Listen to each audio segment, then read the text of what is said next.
Bismillahirrahmanirrahim. Assalamualaikum warahmatullahi wabarakatuh. Bismillahirrahmanirrahim. Alhamdulillahirabbil alamin. Shalatu wassalamu ala asyrafil anbiya'i wal mursalin sayyidina maulana Muhammadin wa ala alihi washabihi ajma'in. Amma ba'du.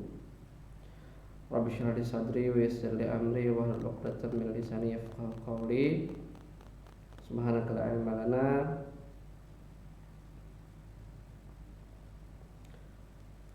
Baik kawan-kawan, hari ini kita akan mendiskusikan topik lanjutan kita, sila ketiga dari sila-sila yang ada dalam Pancasila. Oke. Bicara tentang sila persatuan Indonesia, kita akan tentu saja mengingat slogan yang sudah barang tentu sering sekali kita dengarkan, yakni slogan Bhinneka Tunggal Ika. Nah, Bhinneka Tunggal Ika itu mensyaratkan pada awalnya atau kesadaran akan persatuan dalam perbedaan, jadi berbeda-beda tetapi tetap satu, itu mensyaratkan dua kesadaran. Yang pertama, kesadaran akan perbedaan.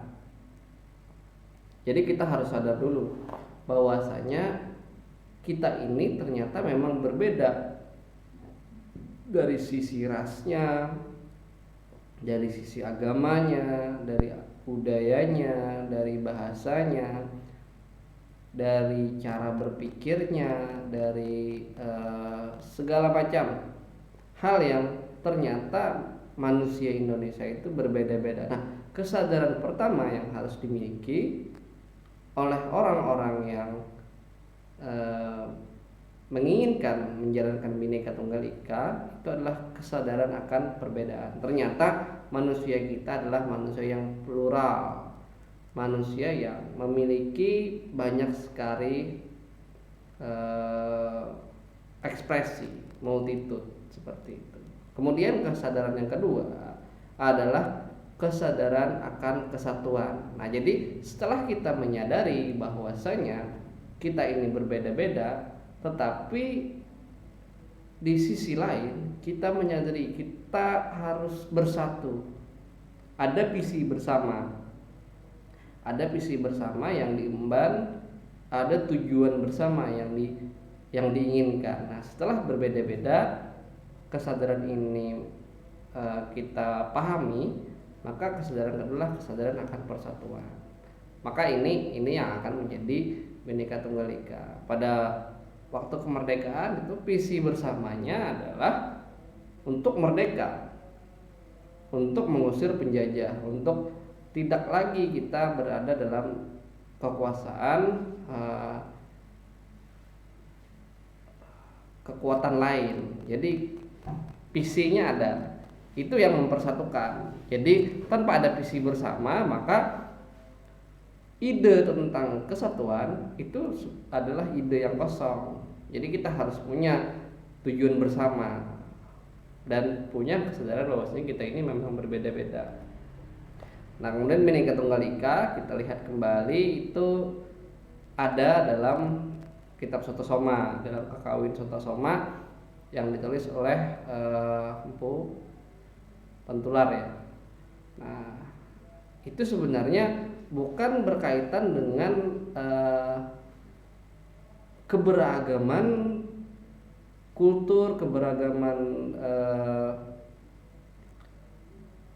ras, keberagaman suku, keberagaman bahasa, tapi lebih kepada keberagaman agama atau kepercayaan. Bunyinya kan di situ dalam Pupudu 139 bait 5, konon Buddha dan Siwa merupakan dua zat yang berbeda. Jadi ada agama Buddha dan ada agama Hindu.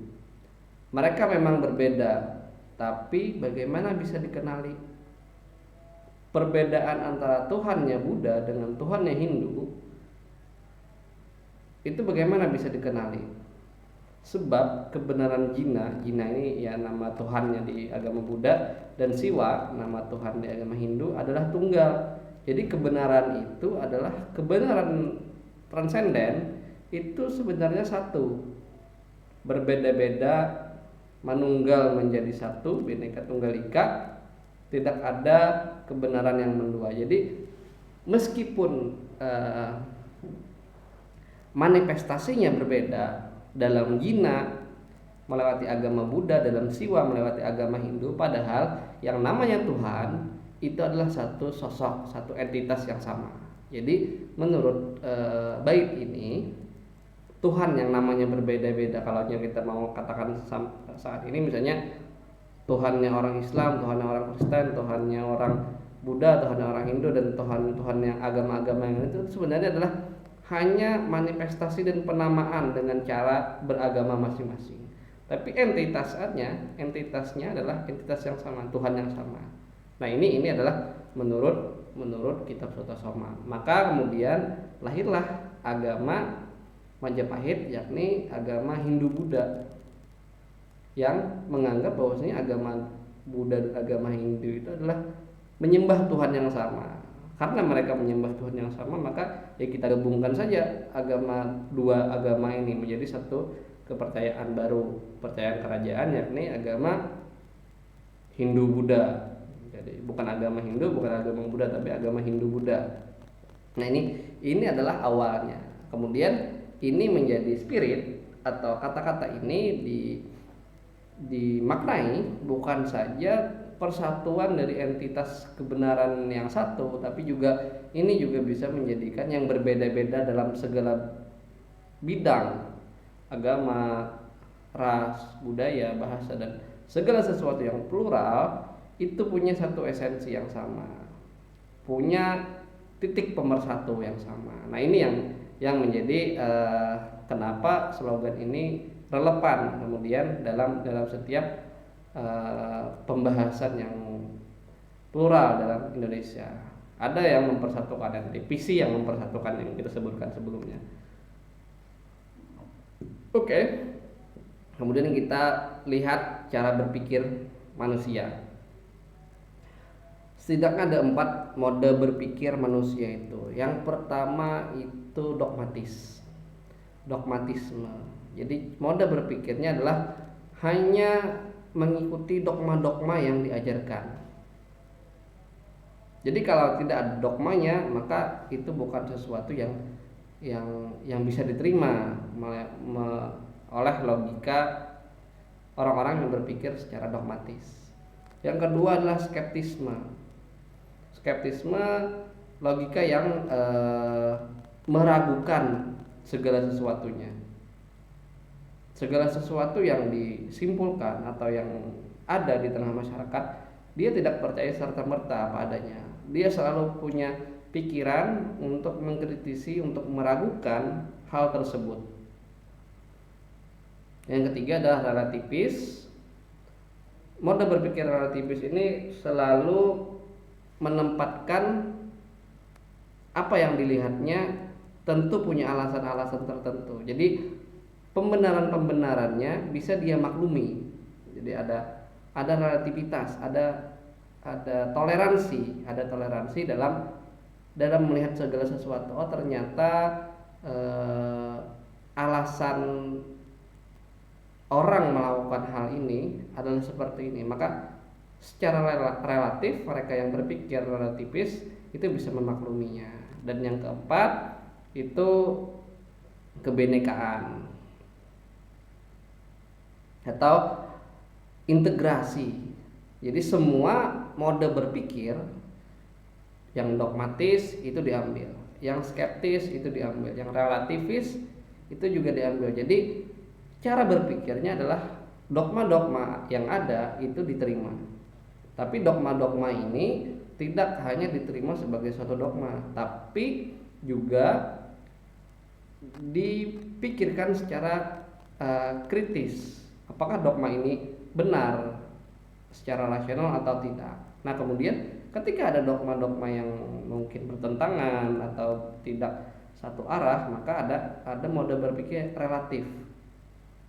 relatif untuk memaklumi ketimpangan-ketimpangan dalam dogma-dogma ini, atau dalam bangunan logis yang dibangun. Nah, seperti jadi ini adalah metode yang mengakomodir semua gaya berpikir, yaitu mode berpikir integral atau kebinekaan. Nah, kemudian mode berinteraksi itu ada 3. Kita melihat mode orang berinteraksi itu ada yang eksklusi, ini terkelompok-kelompok, kalau kelompoknya saja ya tidak mau berkomunikasi dengan kelompok yang lain ini. Atau yang kedua asimilasi, dia membaur saja dengan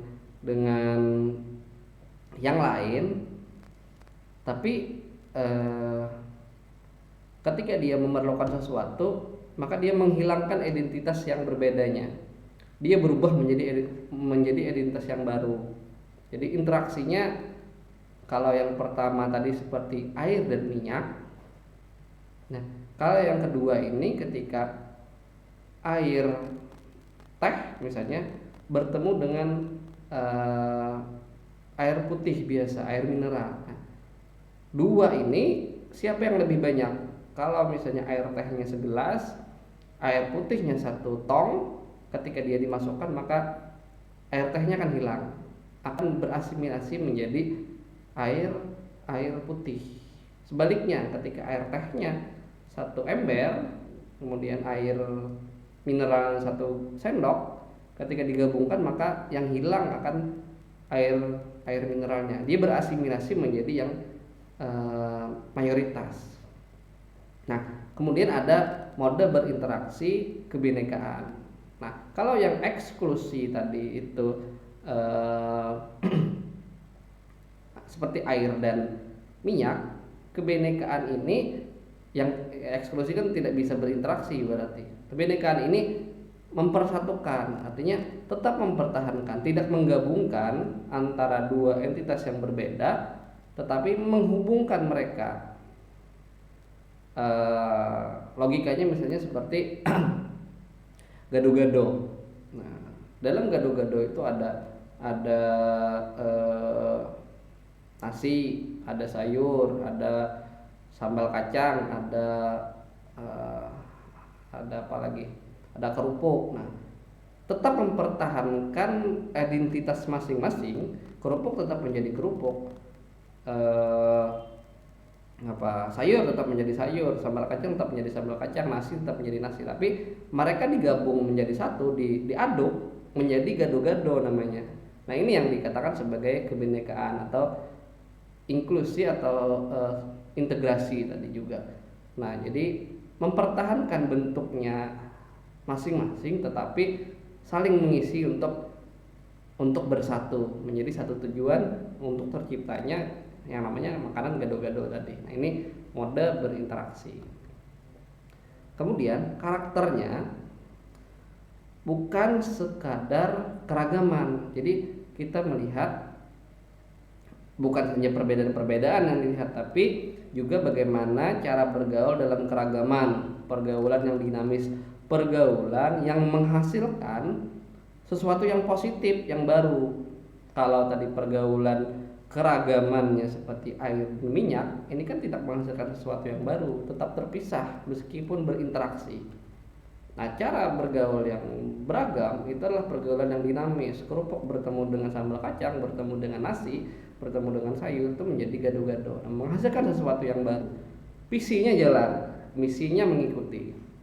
Kemudian bukan sekadar toleransi, tapi saling memahami. Jadi bukan hanya sekadar memaklumi, oh ternyata si A beda dengan B, agama A beda dengan agama B, budaya A beda dengan budaya B, suku A beda dengan suku B. Bukan hanya saling memaklumi, tapi juga saling memahami. Mengapa misalnya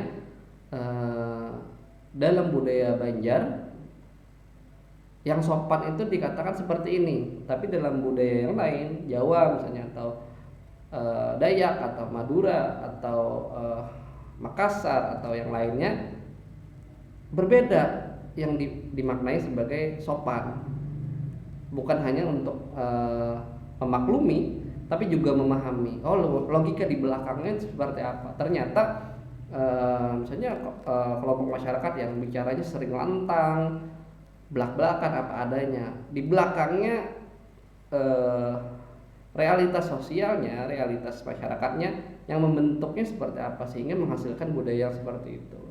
Masyarakat yang lain yang agak kemayu misalnya, bukan hanya dipahami dalam kemayunya, tapi realitas sosial yang membentuknya itu seperti apa sehingga menghasilkan budaya yang seperti itu. Nah, ini toleransinya tidak hanya sekedar untuk memaklumi, tapi saling memahami dalam perbedaan-perbedaan. Nah, ini akan membawa pada persatuan nantinya.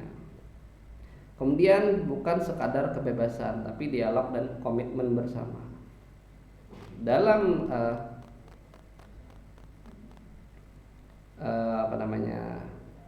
pembahasan yang kemarin kita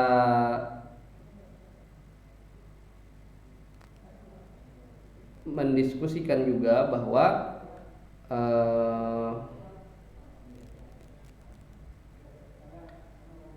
kebebasan itu hadir dalam kemanusiaan. Nah, tapi kebebasan ini bukan menjadi ekspresi yang tidak punya arah, tapi kebebasan yang berdialog dan menghasilkan komitmen bersama. Jadi perbedaan-perbedaan misalnya dalam kebebasan tentu meniscayakan perbedaan nantinya.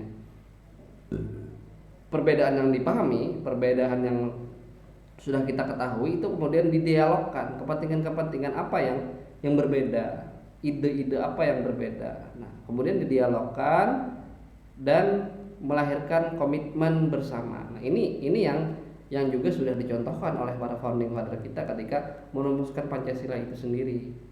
Jadi kan semua orang punya ide, semua orang punya kebebasan berekspresi dalam menyatakan ternyata seperti ini seharusnya. Tapi kan itu didialogkan, kemudian melahirkan komitmen bersama untuk mencapai visinya. Visinya apa? Visinya kemerdekaan. Nah, untuk kemerdekaan ini maka bikinlah komitmen bersama, lahirlah Pancasila yang disepakati. Nah, seperti itu. Prasyaratnya adalah semua kelompok memiliki kesepakatan minimal terhadap nilai-nilai bersama yang dianggap berharga untuk diraih dan dihidupkan. Nah, jadi kesepakatannya yang minimal saja. Jadi apa hal yang terkecil yang bisa mempersatukan? Itu dari nilai-nilai yang plural tadi, dari banyaknya kepentingan, dari banyaknya pola berpikir, dari banyaknya kebudayaan yang sudah terstruktur sedemikian rupa, hal minimal yang bisa mempersatukan itu apa? Itu persyarat pertama. Kemudian dasar hubungan adalah toleransi dan mutual respect, saling menghormati. Jadi saling memahami, saling memaklumi, kemudian memahami latar belakangnya, dan kemudian menghormati orang yang menjalankannya. Jadi tidak ada saling cela, tidak ada saling singgung, tidak ada saling tidak mengerti. Misalnya seperti yang beberapa waktu lalu dipermasalahkan terkait dengan izin melaksanakan ibadah bersama. Ada kelompok minoritas yang punya komunitas untuk melaksanakan ibadah bersama di dalam masyarakat yang mayoritas di situ adalah kelompok yang memiliki kepercayaan berbeda. Nah, ketika itu dijalankan dengan toleransi dan mutual respect, tentu tidak akan terjadi pertentangan, tidak akan terjadi konflik. Mungkin tidak ada komunikasi yang baik antara kedua belah pihak, tidak ada saling mengerti. Misalnya yang melaksanakan ritual ini tidak mengerti logika kelompok mayoritas. Kelompok mayoritas juga tidak mau mengerti kenapa mereka latar belakangnya bisa melaksanakan ritual itu. Nah, ini kan seharusnya ada hubungan, ada komunikasi yang dibangun untuk nantinya melahirkan toleransi dan mutual respect. Ruang publiknya ini harus sehat, komunikasinya harus terbuka. Tanpa ada ruang publik yang sehat dan komunikasi yang terbuka, maka semuanya akan akan buyar. Persatuan itu hanya akan menjadi dongeng ketika ada represi, ada pembungkaman. Maka ketika ada kelompok yang kuat yang menekan kelompok yang lemah, maka ketika kepentingan yang kuat itu mengalahkan kepentingan yang lemah tanpa ada komunikasi terbuka dan ruang publik yang sehat, maka semuanya akan menjadi dongeng saja dalam ide persatuan itu, dalam cita-cita persatuan. Kemudian tiada legalisasi kekerasan, tidak ada pemaksaan, dan tidak ada hegemoni di level apapun, baik oleh mayoritas kepada minoritas, dari negara kepada masyarakat, dari dari pemuka, dari tokoh, dari yang didakwa sebagai yang memiliki kuasa atas kelompok-kelompok, tokoh-tokoh agama, tokoh-tokoh masyarakat, dari otoritas tertentu. Nah, ini tidak ada hegemoni, tidak ada pemaksaan, dan tidak ada kekerasan. Semuanya mengalir seperti itu. Jadi itu menjadi prasyarat dalam menciptakan cita-cita persatuan. Yang menghalangi apa?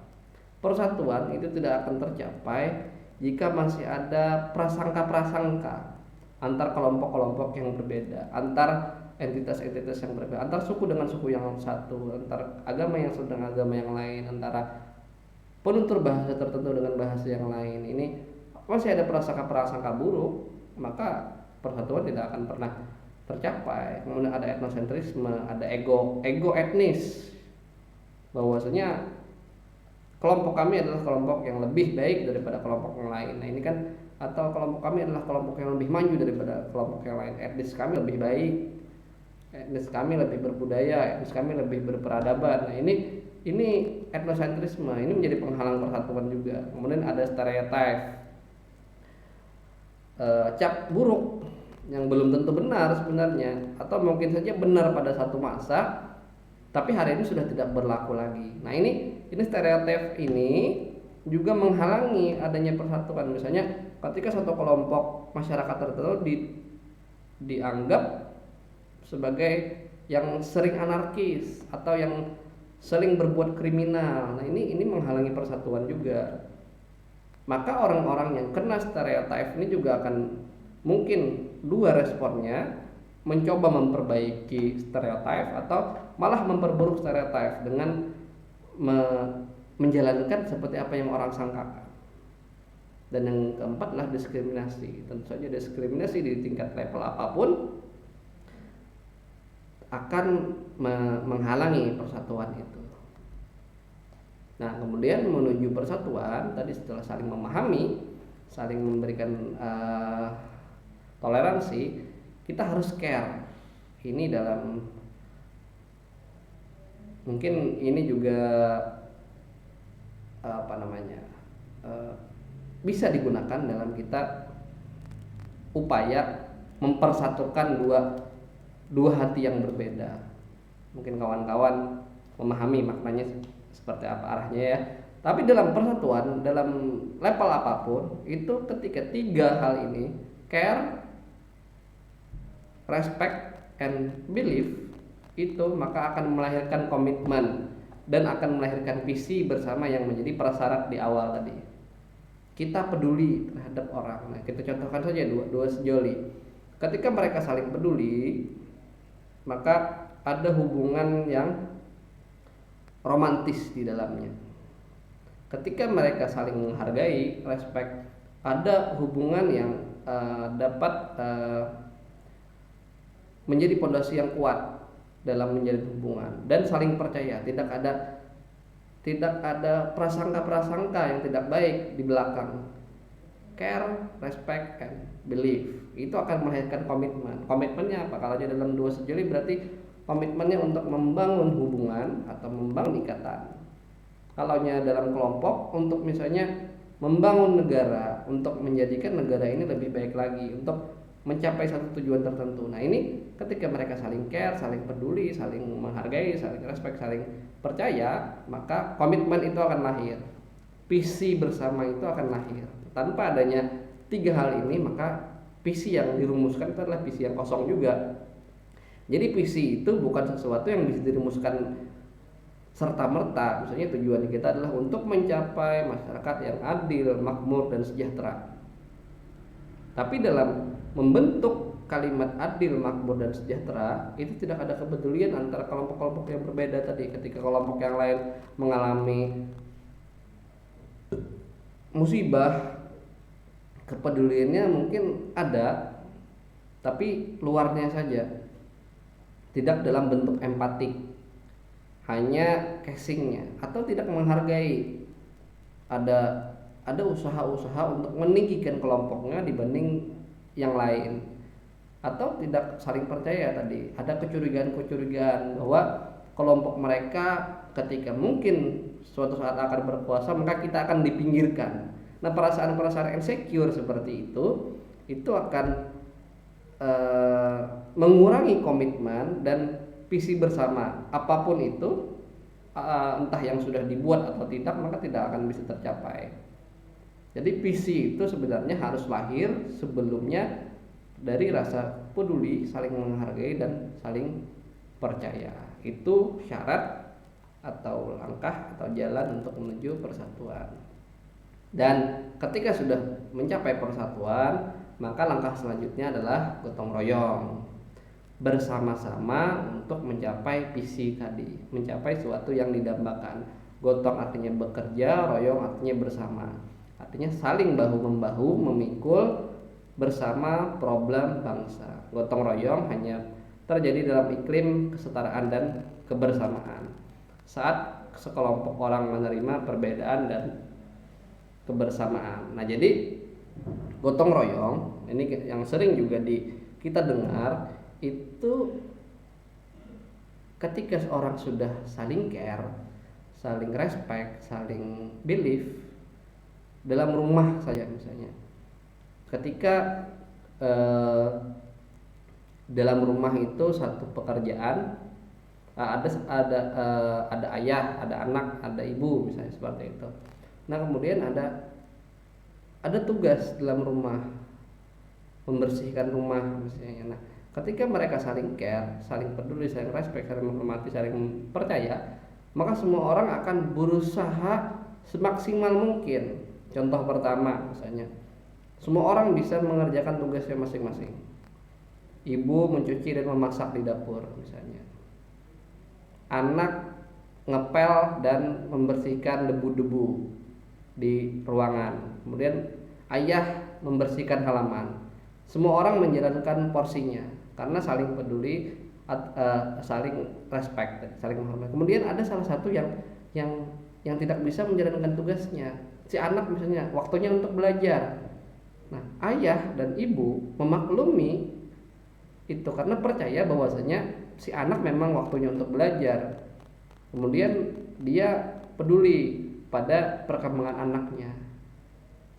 Nah, dia membiarkan anaknya untuk belajar, maka tugas si anaknya akan digotong oleh mereka yang lain. Jadi saling mengisi.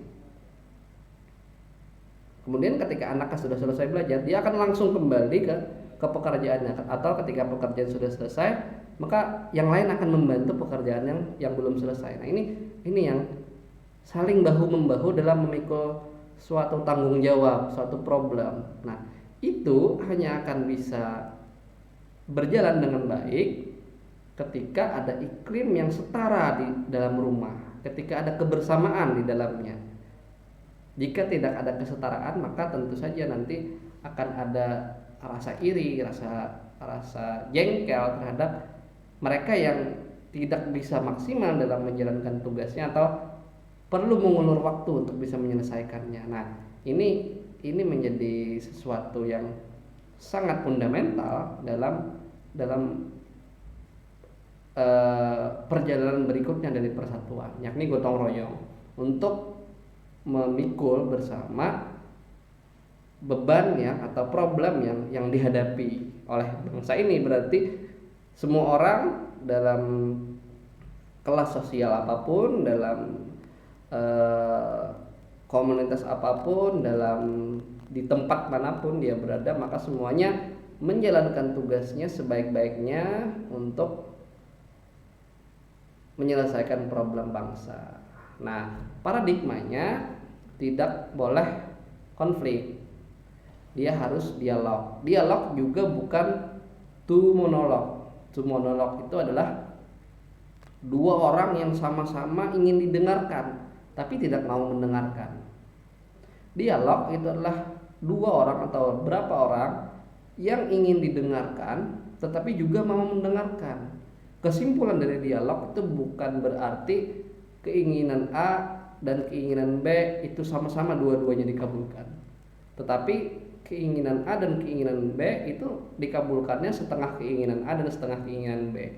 Itu adalah kesimpulan daripada dialog. Jadi kalaunya itu monolog, itu keinginan A itu dia menginginkan kepentingannya yang dilaksanakan. Gitu juga dengan keinginan B, itu dikatakan sebagai to monolog, bukan dialog. Kemudian logikanya juga bukan logika yang take and give, menerima dan memberi dan menerima, tapi kontributif. Yang penting kita berkontribusi saja sebaik-baiknya, sebesar-besarnya. Urusan apa yang bisa kita terima, jika sebenarnya problem itu selesai, maka semua orang akan merasakannya, dampak baiknya, konsekuensi positifnya dari selesainya satu masalah itu semuanya akan menerima. Tapi jika semua orang menginginkan give lebih dahulu, ketika dia memberi seberapa besar penerimaannya, maka ini juga akan menghilangkan kualitas persatuan dan kualitas gotong royong itu sendiri. Jadi kesadarannya, paradigmanya adalah kesadaran dharma, memahami dan menyadari posisinya sebagai apa. Kalau dia presiden, maka dharmanya sebagai presiden, baktinya sebagai presiden itu seberapa besar. Kalau dia sebagai pelajar, sebagai mahasiswa, dharmanya, baktinya adalah seperti apa. Belajar, memahami dan seperti apa saatnya dia berkontribusi. Bukan take and give. Take and give kan seberapa besar dia memberi, maka dia juga harus menerima hal yang sama. Nah, ini yang menjadi spirit dalam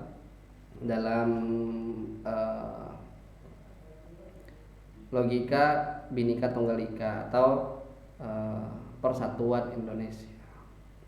Mungkin itu yang bisa Bapak sampaikan. Semoga bermanfaat. Mohon maaf atas segala kekurangan dan kesalahan. Jika ada pertanyaan atau diskusi, silahkan kita bersama-sama diskusi di manapun, bisa di grup atau di mana. Oke, kita akhiri. Billahi taufiq hidayah. Wassalamualaikum warahmatullahi wabarakatuh.